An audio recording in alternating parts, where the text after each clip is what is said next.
देखिए, घुसपैठिए तो भारतीय जनता पार्टी के रिश्तेदार हैं, दामाद हैं। झूठ बोलो। हम तो बहुत साफ साफ कहते हैं, क्योंकि घुसपैठिए ही इनको कहीं ना कहीं वोटों की फसल लहलाने की चीज देते हैं, सांप्रदायिकता का बीज बोने की चीज देते हैं। वरना अगर घुसपैठियों को इनको निकालना होता अमीश भाई, तो 2014 से सर्वशक्तिमान भारतीय जनता पार्टी की सरकार है देश में, और सीमाओं पर भारतीय जनता पार्टी का प्रहरा है। और उसके बाद तो सीमाओं पर इन्होंने यह भी कर दिया कि जहां जहां घुसपैठ मतलब जहां जहां अंतरराष्ट्रीय सीमाएं हैं 50 किलोमीटर तक केंद्र का पहरा होगा, यानी बीएसएफ की चलेगी। चाहे पंजाब हो, चाहे बंगाल हो, चाहे असम हो, चाहे कहीं पर भी हो, जो सीमा से 50 किलोमीटर के अंदर तक है वहां केंद्र सरकार का कानून व्यवस्था चलती है। अब देख तू अब तू गया बेटा। घुसपैठिया दामाद हमारे हैं पर गुलाम मीर बोलते हैं आलू छील रहे हैं आप। घुसपैठिया दामाद हमारे हैं, गुलाम मीर उनको सिलेंडर देने की बात करते हैं। घुसपैठिया दामाद हमारे हैं, सैम पित्रोदा बोलते हैं ओवरसीज कांग्रेस के अध्यक्ष के वो आ गए तो उनको रहने दीजिए, भारतीय को तकलीफ हुई तो क्या। घुसपैठिया हमारे दामाद है, परंतु जो सबसे करीबी है सोनिया गांधी की सैयदा हमीद, वो बोलती है कि दुनिया तो अल्लाह की है, घुसपैठिया आ गए तो उनको रहने देना चाहिए। What's up guys, welcome back मानोदर वीडियो। यार ठंड बहुत हो रही है, क्या आप लोगों के इधर किधर से हो? बहुत ठंड हो रही है यार, एक्चुअली में बहुत ठंड है आज। और आज हम कुछ ऐसे डिबेट देखने वाले हैं जो बंगाल में घुसपैठिए, अभी अमित शाह जब बंगाल गए हुए थे और वहाँ से उन्होंने प्रेस कॉन्फ्रेंस किया, और ये जो चमचे, ये जो अपोजिशन वाले जो हमेशा से कहते आ रहे हैं ना कि अमित शाह गृह मंत्री हमारे देश के कभी प्रेस कॉन्फ्रेंस नहीं करते, कभी मीडिया के सामने नहीं आते, लो आ गए भाई वो मीडिया के सामने और प्रेस कॉन्फ्रेंस करते हुए उन्होंने जवाब भी दिया। हाँ, वो अलग बात है, थोड़ा अलग ही लहजे में दिया जवाब, लेकिन जवाब तो दिया ना। फर्क ये नहीं पड़ता कि उन्होंने क्या जवाब दिया, फर्क ये पड़ता है कि उन्होंने जवाब दिया, उन्होंने मीडिया के सामने आए। अब ये लोग अब नहीं बोलेंगे कि अमित शाह जैसे गृह मंत्री मीडिया के सामने नहीं आते हैं, वो आ गए।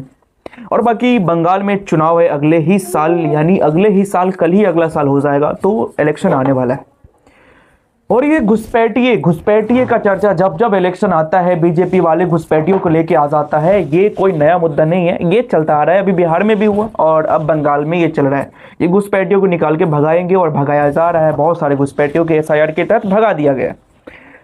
तो अभी हम एक डिबेट देखते हैं और इस डिबेट में होते हैं शहजाद पूनेवाला और होते हैं सुरेंद्र राजपूत। इन दोनों में जोरदार बहस होती है, एक दूसरे के कहने लग जाते हैं कि घुसपैठिया इनके दामाद है तो इनके दामाद है, ये पाल के रखे हैं तो ये पाल के रखे।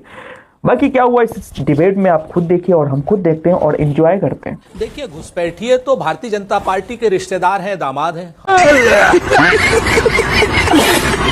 हम तो बहुत साफ साफ कहते हैं, क्योंकि घुसपैठिए ही इनको कहीं ना कहीं वोटों की फसल लहलाने की चीज देते हैं, सांप्रदायिकता का बीज बोने की चीज देते हैं। वरना अगर घुसपैठियों को इनको निकालना होता अमीश भाई, तो 2014 से सर्वशक्तिमान भारतीय जनता पार्टी की सरकार है देश में, और सीमाओं पर भारतीय जनता पार्टी का प्रहरा है।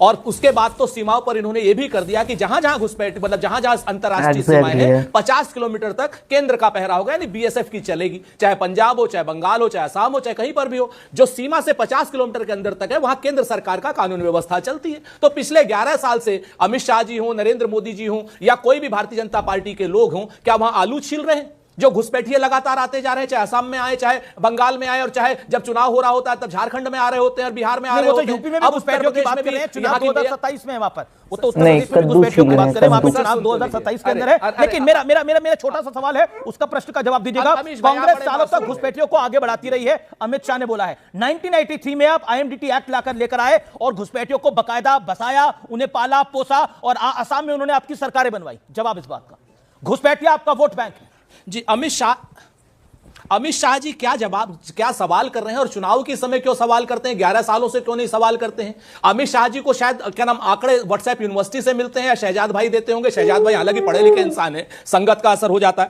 तो हम तो बताते, हमने तो 88,000 से भी ज्यादा घुसपैठियों को बाहर निकाला, लेकिन भारतीय जनता पार्टी की सरकार ने तो 11 साल में कुल जमा पूंजी 5,000 घुसपैठियों को बाहर। अब देख तू अब तू गया बेटा। तू छील रहे हैं आप। घुसपैठिया दामाद हमारे हैं, गुलाम मीर उनको सिलेंडर देने की बात करते हैं। घुसपैठिया दामाद हमारे हैं, सैम पित्रोदा बोलते हैं ओवरसीज कांग्रेस के अध्यक्ष के वो आ गए तो उनको रहने दीजिए, भारतीय को तकलीफ हुई तो क्या। घुसपैठिया हमारे दामाद है, परंतु जो सबसे करीबी है सोनिया गांधी की सैयदा हमीद, वो बोलती है कि दुनिया तो अल्लाह की है, घुसपैठिया आ गए तो उनको रहने देना चाहिए। प्लानिंग कमीशन तो बांग्लादेश का कर रहे थे ये लोग। उसके अलावा मैं तो पूछना चाहता हूं कि ये आंकड़े जो दिए हैं 88,000, उस पर भी मैं आऊंगा, पर 1.5 करोड़ घुसपैठिया आए कब? मेरी बात मत मानो, ममता बनर्जी ने 2005 में कागज उछाले थे कि लेफ्ट और कांग्रेस ने उनको बसाया आईएमडीटी एक्ट के माध्यम से। यह हकीकत है। है या नहीं सोमनाथ है। भारती दूसरी बात, 85% से ज्यादा फेंसिंग जो है वो खाली थी। सोमनाथ चैटर्जी, 85% की फेंसिंग नहीं की गई थी, हमने 85% फेंसिंग की, और 400 किलोमीटर जो बाकी है वो केवल बंगाल में। हाई कोर्ट ने बोला है बंगाल सरकार को कि आप फेंसिंग करने क्यों नहीं देते। और तीसरी बात मैं पूछना चाहता हूं, आईएमडीटी एक्ट जिससे कि आपने लेजिटिमाइज कर दिया था इन सबको और नागरिक बना दिया था, उसको स्क्रैप करने का काम सर्बानंद सोनोवाल ने किया। और आज जब हम कहते हैं डिलीट,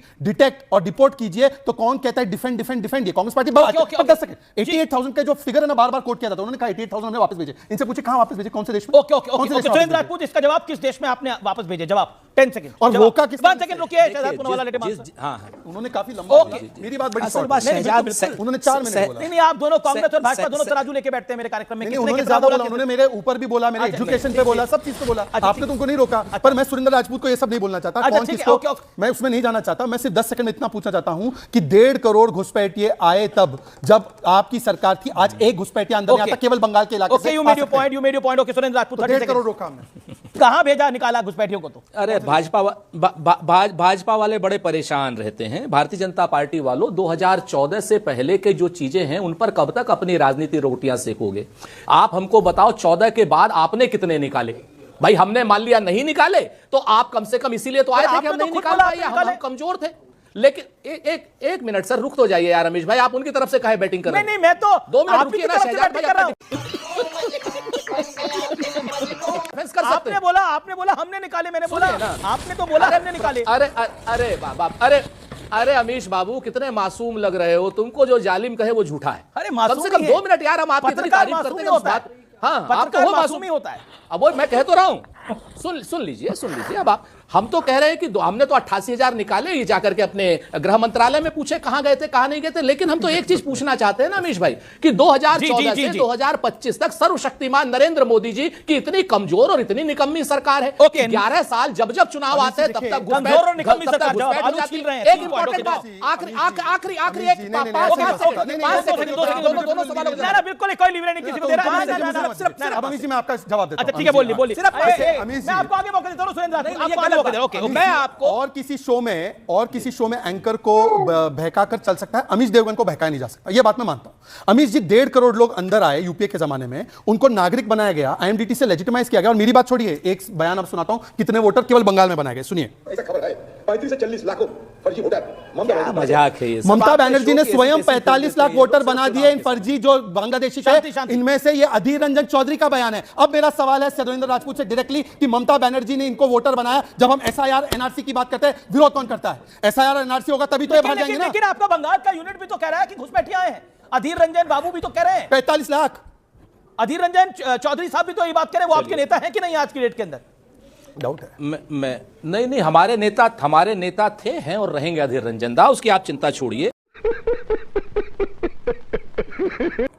देखो यार, सुरेंद्र राजपूत ने कई पॉइंट से उठाए यार। ये बीजेपी को पता नहीं क्या प्रॉब्लम है। मतलब जब इलेक्शन होता है उसी टाइम पे घुसपैठिए का मुद्दे ले आता है। ठीक है, घुसपैठिया है भाई, ये जेन्युइन मुद्दा है कि बंगाल में बहुत सारे घुसपैठिए आके बसे हुए हैं। और ये कौन बसाए है? तो टीएमसी वाले या फिर कांग्रेस वाले बसाए हुए हैं, इसमें कोई दो राय नहीं है, ये मानने वाली बात है। लेकिन 2014 से लगभग 11 साल हो गए सरकार को रहते हुए। मतलब इतने दिनों में आप क्या कर रहे थे?